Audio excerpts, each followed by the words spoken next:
So I'm sort of going to take you through EBI's archives, and for some of you this is all old hat. Gary, it's going to be a lot of old hat. For some of you it might all be quite novel. So EBI, we're part of an international treaty organisation called the European Molecular Biology Laboratory. That's what EMBL stands for. It's kind of the European moral equivalent for CERN, but in molecular biology. So it's a treaty organisation that combines the scientific expertise across Europe. And one of the key things that the parent organisation does is handle excellent, make freely available data services. And this has been a niche part of molecular biology until the 1990s, and was something that was around for protein structures and DNA sequence for a tremendously long time, but has just become a complete lifeblood to the way molecular biology works at the moment.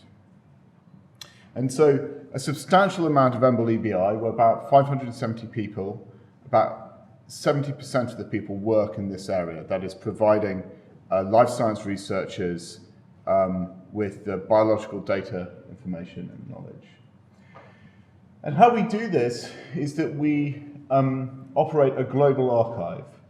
So labs from around the world submit data. You had one example shown by Gary just now, but it's across many different data types.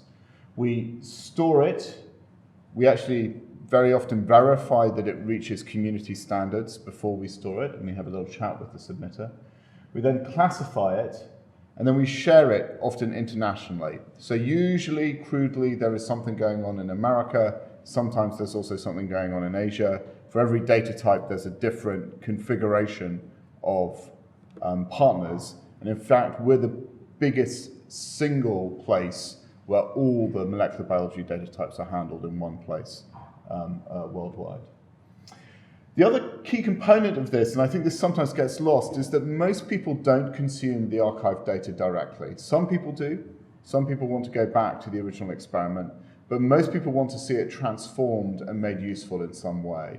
And so an awful lot of our effort is spent in that transformation process.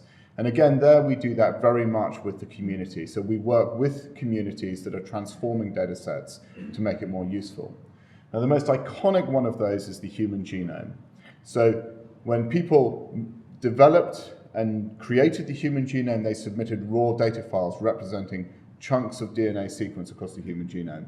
Nobody, not even the pros, consume the human genome from that basis.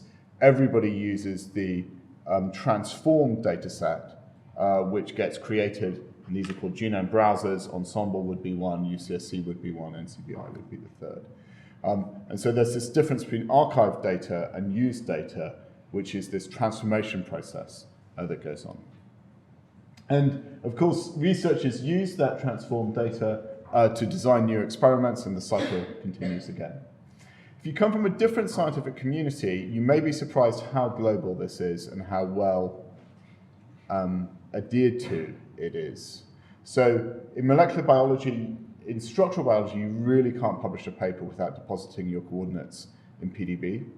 In molecular biology, if you do a DNA sequencing experiment, you will nearly always submit your DNA sequencing experiment. If you do a proteomics experiment, we think about a third of the proteomics experiments are submitted, and so on, down the line, as it were, in tablets.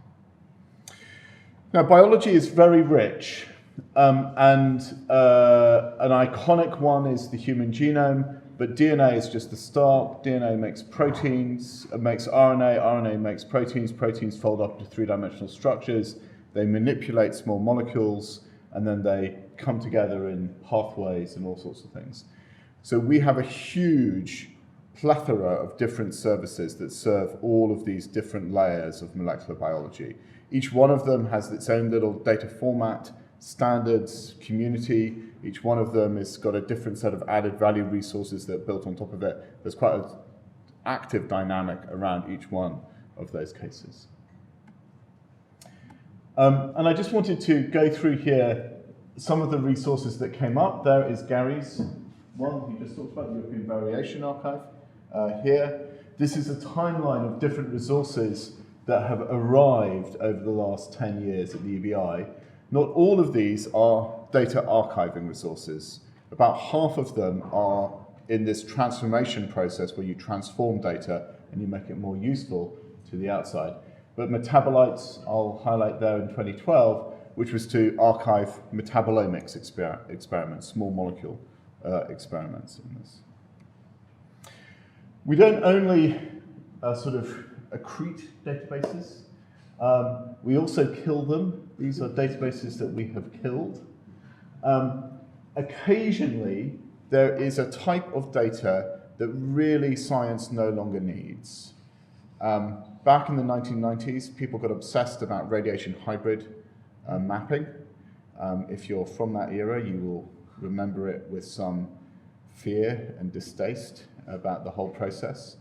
It just didn't work very well. And as soon as better maps came out, basically we chucked out radiation hybrid mapping. It is no longer part of the active scientific process. But actually, most of the time, these data resources actually sort of merge or get transformed into other ones. So when we say we discontinued something, it's usually because they have been changed or transformed over time. So sometimes things really get killed, but most of the time they sort of merge into things. And we also have this interesting challenge about dealing with data size. So this is a plot where the x-axis is time, years, and the y-axis is log of the number of bytes. So you can't plot this on a linear scale. All the curves look really silly. So you have to plot it on a log scale. So every time you go up, you're multiplying by 10 each time, okay? And the dotted lines represent 12-month doubling times. So we're not interested, really actually the y-axis, the absolute point of the y-axis, we're less concerned about. What we're more interested is whether you're faster or slower, in fact, than 18 months or 12 months, certainly faster than 12 months, is a concern of ours.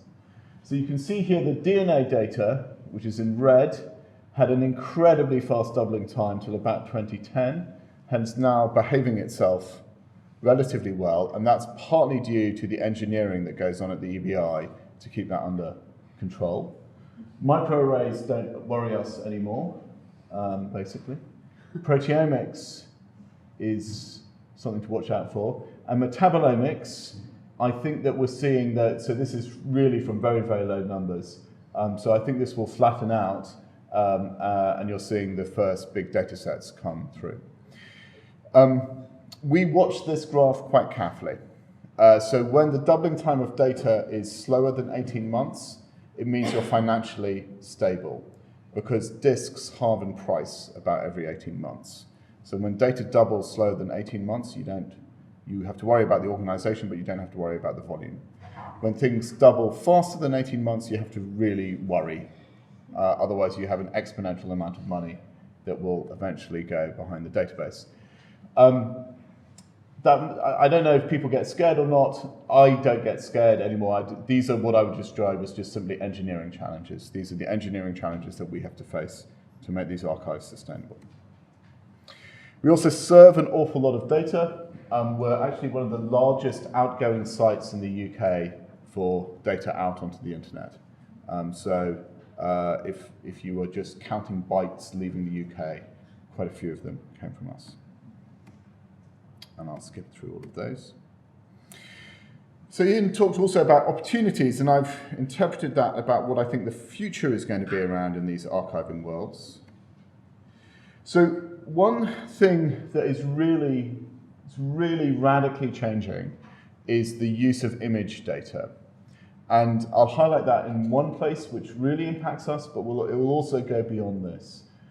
So structural biology has moved from being an X-ray based technology to being at least jointly X-ray and EM, electron microscope based technology. And I think the trend is going to go even further towards EM. Every structural center that I know of is moving to EM. It's incredibly exciting. You can measure things that you were never able to measure before. You can measure them at atomic resolution, which is just awesome. But the fundamental data type is becoming an image. So it's becoming an image that comes from an electron microscope. And we have been refitting, in some ways, the PDB, the molecular archives for the molecular structure archives to handle these tomograms and other electron microscopes data. And that means we're bringing in a lot more image-based data now into the EBI.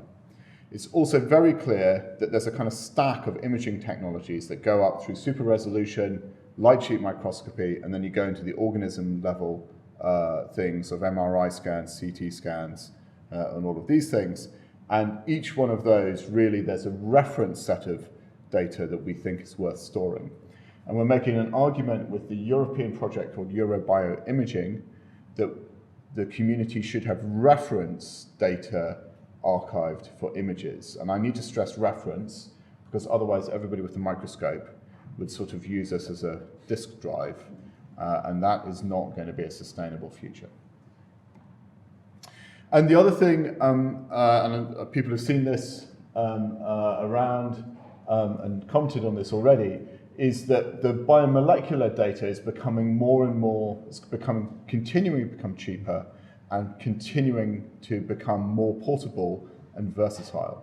So this is a little DNA sequencer. I have to note that I'm a paid consultant of this company, so don't go to the internet and research it yourself if you want to know more, rather than believing me. But these are these little things here being plugged in, which are much smaller than a laptop. Those are the DNA sequences. And this is running in West Africa, in Liberia, diagnosing Ebola virus in under a day for the people who come in.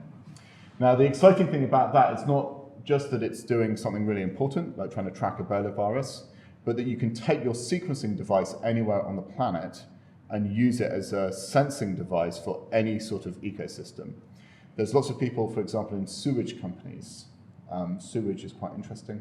The sewage plant will stop working and it needs sort of rebooting, and monitoring your sewage biome is quite an interesting thing to do.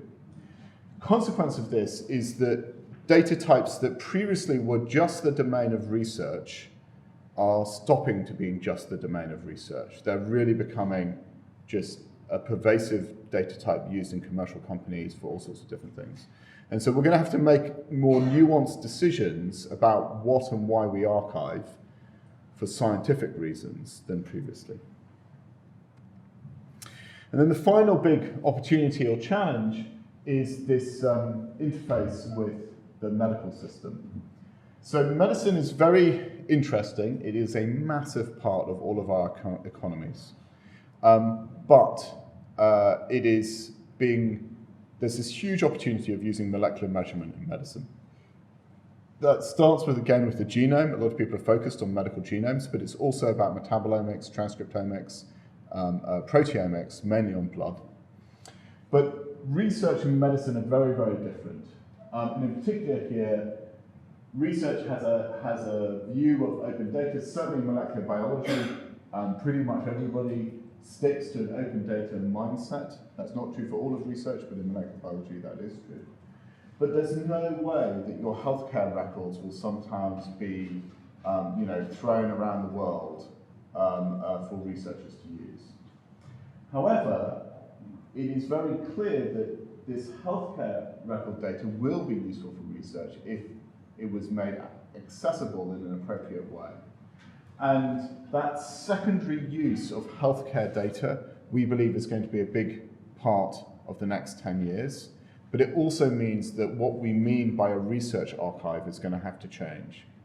Now, actually, I think these systems will, so for starters, there's still a lot of non-human data here that still needs the archiving systems that we have today.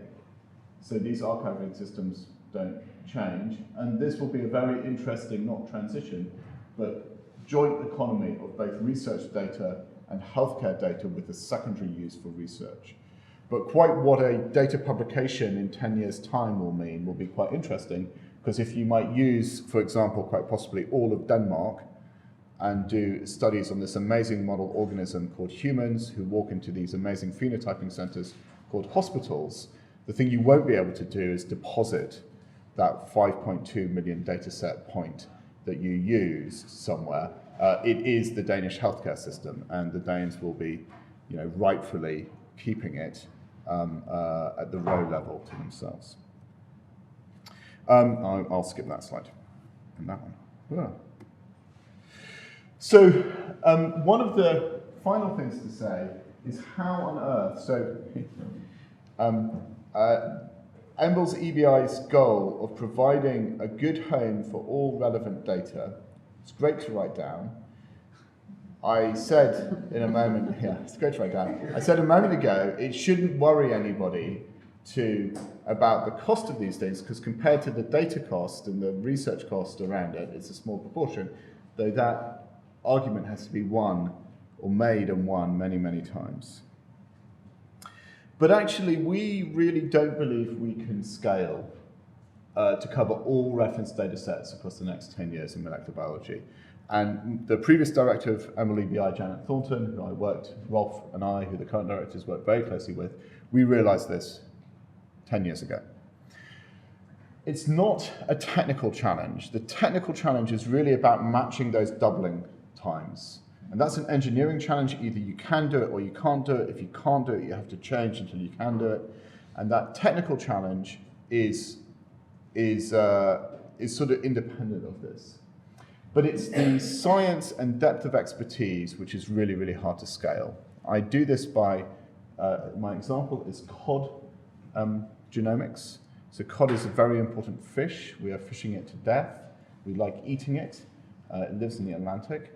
But if I want to go and talk to an expert in cod genomics, there is not one in the top 100 within a train journey from me in Cambridge, UK. Now, when you're in Bergen, Norway, you walk down a corridor and 5 of the top 10 cod genomicists are right there. So when you cite there's a word for it, Deep Ocean Fish Genomics Institute service in Bergen, it is connected to the scientific community in a way that it would never happen in Cambridge, UK. Now, across Europe, there's this kind of funny thing, this argument makes perfect sense as you go across Europe, because each country has its own peculiar obsessions with different parts of living matter. So if you go to Finland, they're obsessed with birch trees for all sorts of different reasons. They have lots of forests there, and of course it's a key part of sauna is the birch twig. So there is this small obsession with birch trees. It's also the fastest reproducing tree. You can get it to go through a generational cycle in 1 year. So they're very proud of their birch trees, both scientifically and kind of emotionally. And so they want to put a lot of money into birch tree molecular biology and genomics, and we say, yes, please look after the birch trees. So this story gets repeated around Europe, and there's a lot of expertise around Europe here. It's also true in medicine. It happens to be one of the best places to do sort of studies of microbiomes of different sorts is in Oslo. There's no reason why. It just is. And so again, you have a spread of expertise across Europe. And to leverage that European expertise, there is Elixir, which is a European science research infrastructure, S3, which is a combination of European nation states investing in infrastructure to do archiving and added value services. There's a number, I don't have my map, I'm afraid, but a large number of countries have signed up now to Elixir, and it is in operation, including the UK, basically all the Nordics, and a number of other countries, Spain. And of course, this is not just a UK thing, it's not just a European thing, it's a global thing. And so we have to be global citizens. The real unit that one does science in is worldwide, and the real unit that you share data with is worldwide. And that is about coordinating the big projects here across this. We have had a very, very long experience of this, both in DNA and PDB.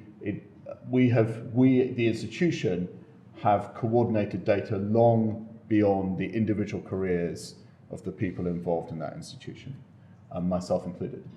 The US is still the major component to this, and there's this NIH extramural process called Big Data to Knowledge. And we are engaging with other countries as well, China, India, and other communities, but it's a much more patchy engagement. There's a lot less kind of consistency on the other side.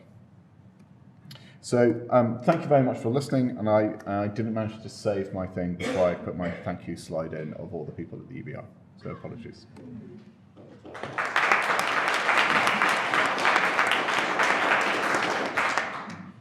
Any questions for Ewan? Timo? Yeah, so, thank you. Timo Aran, next speaker. You mentioned that the storage technology was halving in price, capacity over every 18 months or Yeah. so. And in a way, your long-term strategy is dependent on that. Do you really think that will continue for the foreseeable future? Yes, I think so. Actually, it's that's partly because these improvements, auto and chip, are actually commercial decisions. In other words, the storage device meant people have they can go faster. They just choose not to. And when you get closer to them, you understand that. Frustrating, but true. So it's not a technical process. It's a sociological process. Jeremy, did you have a question? Okay. Okay, thanks very much.